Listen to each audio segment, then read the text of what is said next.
Hey, kia ora. Helen Brahms here, coming to you live from Surprise in Arizona. Hope you're all having a super fantastic, sparkling day. Welcome to Before the Dirt Nut podcast number 1548. There is time, and then there's island time. Have you ever experienced island time? Oh, I'm just getting ready. This week's newsletter is getting ready to go right now. So if you want to be on the list for it, click below. And this week it is about time. It is. It's about time. It's about working to live or living to work. You take the choice. Do you want to work to live, which is a really cool place to be, or are you living to work? Yeah, there's a big difference between those, because when you're living to work, everything is about work. All the time is taken up with work. You have to try and carve out time to spend with family, time to do things that you enjoy. Sometimes there's a price that's paid where family and things that you enjoy get put on the wayside so you can work. Then there is working to live. And it doesn't have to be those crazy 60, 80, 90, 100, 70, 40-hour weeks. It can just be a nice week where you make the time. When you're working to live, you're putting life as a priority, which is awesome. When you live to work, work is your priority. When you work to live life is your priority. Yes, I know you're going to have to work to create that life. That I get. I totally get it. But there is a way that you can do it in a more economical way, and learning good time management skills to help you find those pockets of time that you get to spend, that you get to live. Like, if you've been following me for a while, every Sunday I try to go completely computer free, get off the computer. I try to stay out of the office. The only time I'm in the office on Sundays is for this.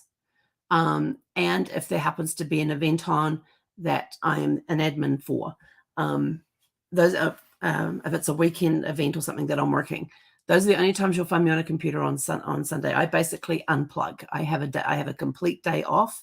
Saturday is kind of a day off. I might do a little bit of work for clients on a Saturday, but mainly the rest of the day is off.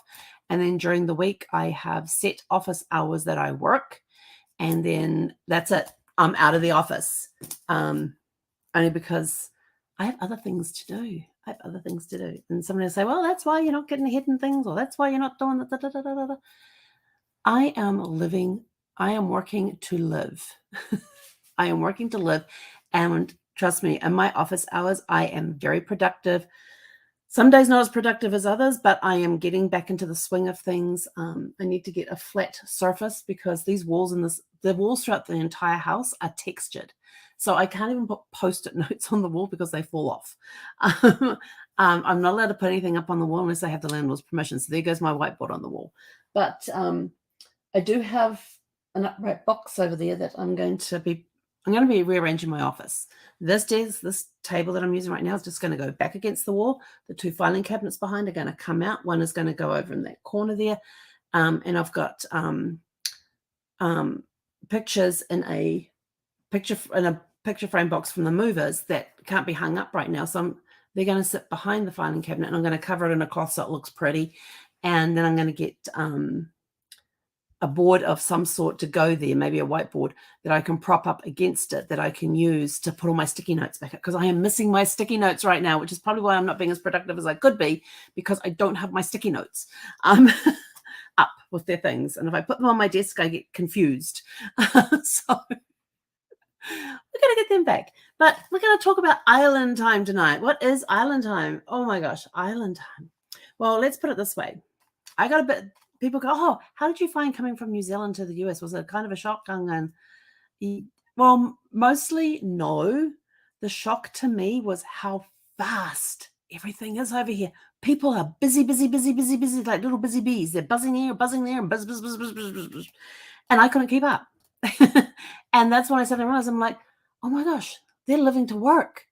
Like, when do you have time? Kids are in all sorts of after school activities. I'm like, well, when do they do their homework? Because there was basically, like, I'm looking at some parents and we're trying to figure out some stuff to do with the parents, and it's like, oh, we can't do it that day because we've got ballet, and then we've got this, we've got that, and they have like about 4 or 5 activities after school. And I'm like, when do the kids get to play? Oh, they get to play on Saturday afternoon after they've done their sports. But not every Saturday, because some Saturdays they're in competition all day. I'm just like, when do they get to be kids? It concerns me that kids don't get time to play. It's good to have fun to play. It's a lot of creativity comes out of playtime. But I found that everything was busy. Everybody's life was busy. There's these different activities, and they're like these buzzy bees buzzing all over the place. And a lot of times they're just busy to be busy. They're not even actually doing anything. They're just rushing around.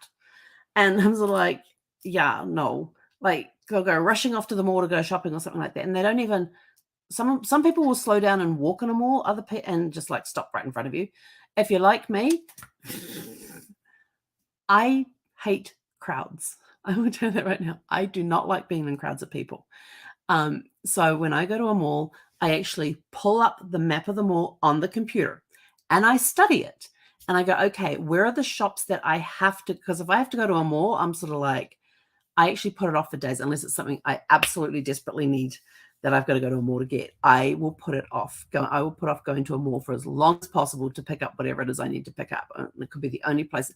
And I'm even on Amazon. Does Amazon have this? So I don't have to go to the mall. But if I have to go to the mall, this is my tactic, especially if it's an inside mall. Outdoor malls just scare the crap out of me. There's cars everywhere. There's shops everywhere. You got to fight to find a parking space. That just stresses me out. So I pull up the map of the shopping mall, especially an inside one. I work out where is the store I need to go to. And then I look at the store. Okay, the store's here. Where is the nearest exit where I can park? So I'm not having to walk from one end of the mall to the other. Where is the anchor? And they have these big anchor stores where they have like the big department stores are their anchor stores. And so do I have to go through an anchor store? Is there a side entrance I can go through? And I've got it in my head. Okay, I come in through this entrance. I take a left and I go down 1, 2, 3, 4, 5 stores, and it's the 5th one. It's the 5th store down. Got that. What's the store either side of it? So if I miss one and I hit the next one, I know I've gone too far. I've got to come back. I mean, it is a process for me to go to the shopping mall. People go, oh, we just go there and wander around. I'm like, no. I mean, it's funny. Even when I go to the shopping mall with my parents, they know exactly where we're going. The last time I was in New Zealand, I needed to get some new walking shoes, some sneakers. And so okay, so we went to the mall, and I'm just like, okay, I know how my parents work. It was probably where I got it from.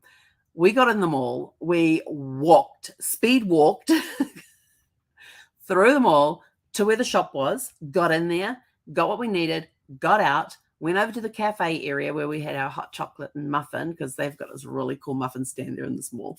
And then as soon as we finished that, we didn't even go browsing. We were out the door. So, I'm just one of those people. It's just sort of like, let's go. And so that's my process. And then I know, okay, I have to go in this store and I've got to turn right. I've got to go down 5 stores. And this is the store before it. This is the store after it. And I want the one that's in between. Okay, got this. Oh, crap. I got to go upstairs. Damn, where are the stairs? Where's the nearest escalator? How do I get upstairs? So, it's a process for me, and it takes time. And I hate that because I've got other things that I want to do that I don't have time to. I really don't have time to go shopping at a mall. I really don't. They just stress me out too much. And so if I have to go to a mall, it is planned to be what would possibly be the quietest, like a school day in the middle of the day, nowhere near lunch, nowhere near breakfast or dinner. It's sort of like mid-morning or mid-afternoon. I figured, okay, before schools get out. But then around here at 1:45, they're dropping kids off at the school over there. I'm like, oh, well, there goes that idea. Anyway, so that was kind of a shock to me, was coming here and and everybody's just buzzing around. I go back to New Zealand and it's a much slower pace. And it's like, this is really cool. And even when I took Brad back with me, he commented about how, he wasn't driving. He sat in the passenger seat. My dad drove. Mum and I were in the back. And we just had these leisurely drives around New Zealand. We weren't in a rush to get anywhere or do anything. And everything was just laid back and, no rushing. It was no rushing anywhere. Maybe a little bit somewhere in there, but basically no rushing. It was just relaxed. And I'm like, I really miss this. And even, and then in, I think it was 2013, I got to go down for my brother's wedding, and we were unable to get Brad to fly down with us because we had to go business class with Brad. And so we could, and they weren't opening up we had the miles to do the business class for both of us, and they weren't opening up the business class for miles unless you wanted to go through Tokyo. We could have flown from LA to Tokyo, had, I think it was like 24 hours in Tokyo, and then fly from Tokyo down to New Zealand. And I was like, yeah, no. So we made the decision that Brad would stay at home. And so I managed to get my flights in economy and was able to fly from LA to Auckland directly, and then catch a flight from Auckland down to Wellington, and it was all covered by my miles. So that was pretty cool. And but I remember being down there for 10 days, and by the time I got home, I said to Brad, I said, I feel like I've been gone for a month. And he says, no, you've only been gone the 10 days. I says, well, those were the longest 10 days ever, because it really felt, and I came back, I was relaxed. And he says, you just look relaxed in your face. And I said, well, that's because I was in New Zealand and we kind of slowed time down a little bit. So it felt like I'd been there for a month instead of just 10 days, even though every day I was talking or texting or chatting with Brad in some way or form. But yeah, it felt like I was down there for like a month, and it was awesome. But I was itching to see Brad and Gus. That was our dog at the time. And so I was just like, oh, I really did miss them. I was like, I wish they could have come. Well, Brad anyway, Gus would have had to go to the kennel, because it just felt like it was so long since I'd seen them. And then in 2016, I was one of 8 travel professionals that was that was personally invited by a tour company to do a familiarization or a fam trip down to the Cook Islands and New Zealand. Now, I have never been to the Cook Islands, and we're going to have 3 nights in the Cook Islands and 3 nights in New Zealand. So we get down to the Cook Islands. I'll tell you this, I cannot wait to go back. And we get down to the Cook Islands. This is so funny. We get down there. We left it. Our flight was meant to leave at 11:59 p.m. on Sunday night, and we arrived like around 7 o'clock Monday morning, something like that. You know, it was like a 10-hour flight. Yeah, it was like a 10-hour flight or something like that. But it was still on the same side of the international date line, so we were in the same day. And we got down there like 7 o'clock in the morning, and we get off the plane and we're walking in there. And I tell you, this is the most laid back airport I have ever been in. You walk in, there was like 3 immigration people there to check your passports as you came in. You went through the little zigzaggy things. You could see the baggage claim area right behind them with the baggage claim thingy that goes around with all the luggage on the luggage belts.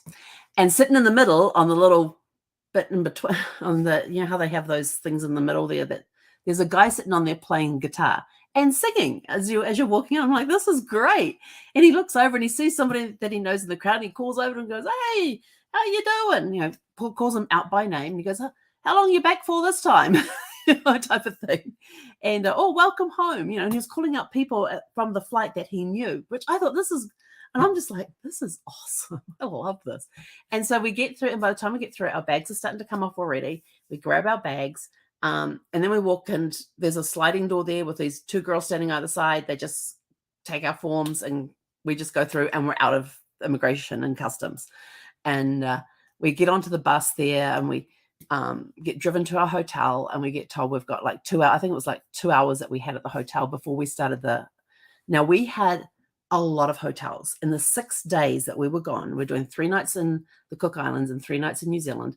We had 30 hotels, tours, and transportation things that we had to critique when we came back. We had to give feedback on them. And it was very interesting. So that afternoon, after we had like 2 or 3 hours in our hotel rooms, and then all I did was have a shower and get changed. I was like, I don't need to sleep. Or I knew I wouldn't sleep that night. It helps me with it helps me get over jet lag very quickly. And so I went for a walk around the complex where we were. It was the biggest hotel in the Cook Islands, and it has something like 252 rooms, I think it was. And I was on the 2nd floor. And so I went down, walked around, and strolled around, went back, had a shower, got dressed, and then went and met everybody in the lobby, and then we were off. And the first hotel we went to, they gave us lunch. Nothing was rushed. It was we're looking at our itinerary and I'm like thinking, this is going to be a busy itinerary. Nope, time did not matter. We had to be at a certain place at a certain time. We get to the place that we're at. They take us on the tour. Some of them fed us, some of them didn't, depending on what time we were there. We got to see some of the rooms that they have at their hotels and different things. And some of them had these beautiful villas and their whole hotel area was just individual villas.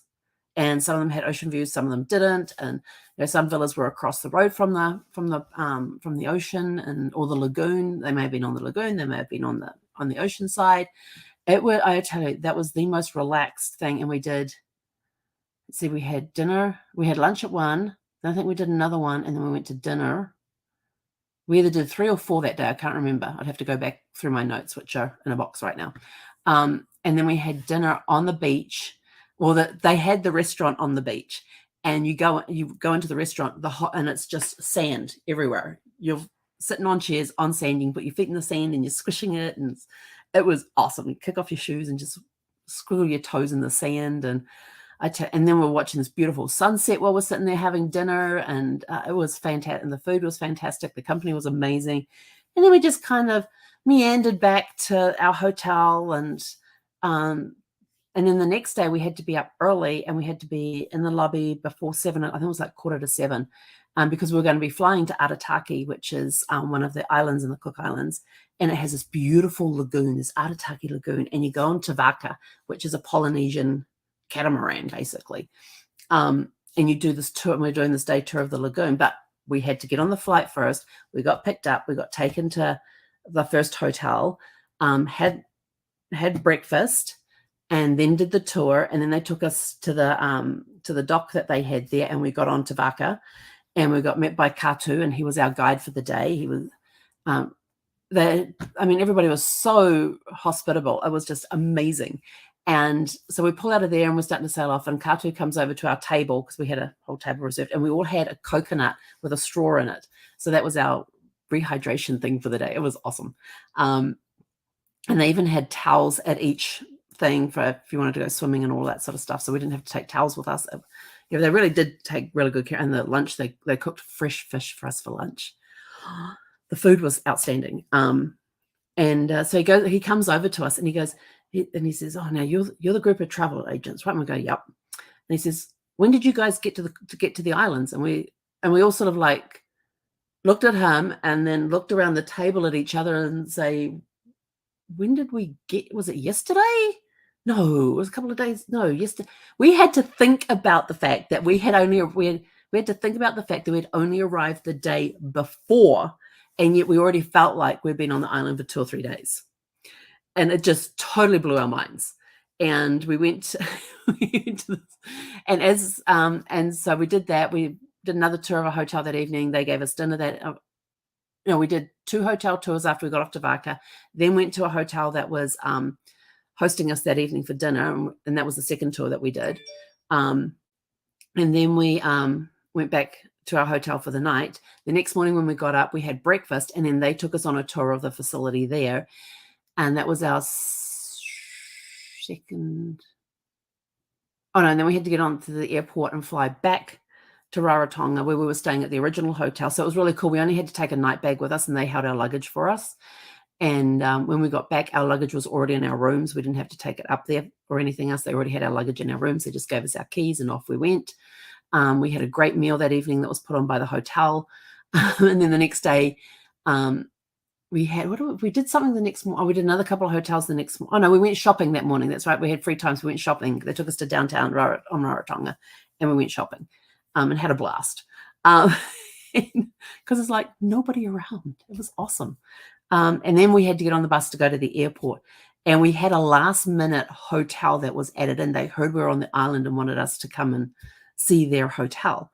And so and I tell you, we had these 2 girls. If you have ever seen the photograph that's taken on the Cook Islands, there's these 2 women that are on a scooter each, and they are just laughing in this photograph.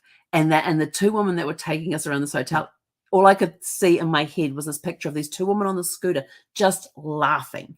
It's a really, really cool. Actually, let me see if I can find it. Islands. Let's see if I can quickly find. No, that's not it. Oh, there it is. I can't find it. I gotta show you. This picture is just absolutely amazing. It's an amazing picture. Okay, now I gotta remember how to do the share thing. Let's see. Present, share screen. And I want this one here. This picture here, these two are the two women that were at this last hotel that we were at, reminded me of these two women on the scooter as they're tootling around the Cook Islands. I just love this picture. It really captures the essence of the Cook Islands. Life is for living, life is for laughing, just enjoy the moment and everything else. And that's why you don't have island time anymore. But you can see these two women are just having a blast. And I just love this photograph. And the two women that met us at the at this last hotel, which was like a 5-minute drive from the airport, they reminded me of these two women on the scooter. Their whole attitude and everything else was those women on the scooter, the laughter and everything else. But they weren't the only hotel that we noticed, but there were several hotels that we visited that we were in the foyer area or the main office area. They had clocks on the wall or in the bar, no hands on the clock. It just had island time written across it. There is no hands on their clocks. And I'm sort of like, I love island time. But when we came to leave the Cook Islands, and I was kind of sad to leave it because we just had so much fun and it was done in a very relaxed way. We weren't, even though we had a packed schedule, it didn't feel rushed. It didn't feel like we were having to run from one to another. We just felt like we were just relaxing and we're just meandering. And I tell you, it was awesome. So my question to you tonight, and then we got on the plane and flew to New Zealand, but that story is for another day. We got on the plane that evening. I was sad to leave the Cook Islands behind, and I thought, I have to come back here. There is absolutely no question about it. I have to go back to the Cook Islands. That was just such a blast. And then we went to New Zealand, and after we left New Zealand, of course, I felt I'd only been gone like a week, and I felt like I'd been gone for like 3 or 4 weeks. It was just that crazy. But it got me thinking about, if people go down and they want to do like the Cook Islands and they want to do New Zealand as well, do New Zealand first, where you will gently slow down and then go to the Cook Islands on your way home. So you're completely and utterly relaxed before you head back to the US. So if you want to do the New Zealand and the Cook Islands together, we can do that. If you want to do Australia and the Cook Islands together, we can do that too. But do the Cook Islands last so that you are getting you've got that really good high vibe of total rest, total relaxation, in a place where time does not matter. It really does not. It's island time. And there are several places around the world that you can go where you're on island time, where it's just so kicked back, so relaxed. And it's just sort of like, oh yeah. Even in Coromandel in New Zealand, this is a story from years ago. We were staying up in Coromandel and in the township up there. And they were having their town fair. And so it said that it started at like 9. It was like 9 o'clock. And so we went down to go to the fair that started at 9 o'clock. We get down there. No, 9 o'clock's when they arrived. Yes, it was the start time, but that's when everybody arrives to set up. The thing, and then everybody's like, and once everybody's set up, then it starts, which took everybody about an hour to get everything set up. And then we had the fair. So yeah, the fair started at 9 o'clock, but that was actually the time that everybody arrived to set up their tents, to set up their booths, and all of that sort of and everything else. And so it was a very cool day. So there are places in the world, not just an island, but there are places within a country where you can go and you're literally on island time, where time just doesn't matter. It's there, you do it, you come away feeling relaxed. You go there for a couple of days, you come back feeling like you've been gone for a week. So if you're looking to head to somewhere like island time, I want to know where do you go to get island time? If you want to get away for some island time, where do you go? What is your favorite island time place to go and hide out in? Just for, maybe like 2-3 days, maybe a week, where you come back and you feel like you've been gone for so much longer, but you're refreshed, you're relaxed, you look amazing because you're so refreshed and relaxed. let us know in the comments below, because I'd love to know what other spots people find island time at. So that's it from us for today. Go out, have a super fantastic sparkling evening. If you are signed up for our newsletter, keep an eye on your mailbox, on your email, because that'll be coming to you sometime this evening, because it goes out in batches. If you're not signed up for the newsletter, just go to beforedirtnapnewsletter.com and sign up, and you'll receive our newsletter as well. So go out, have a super fantastic sparkling evening, and we'll catch you guys back here tomorrow evening at 6 p.m. Pacific. I may be a little tired, but it'll be from a good day. Find out why tomorrow. Hei konara.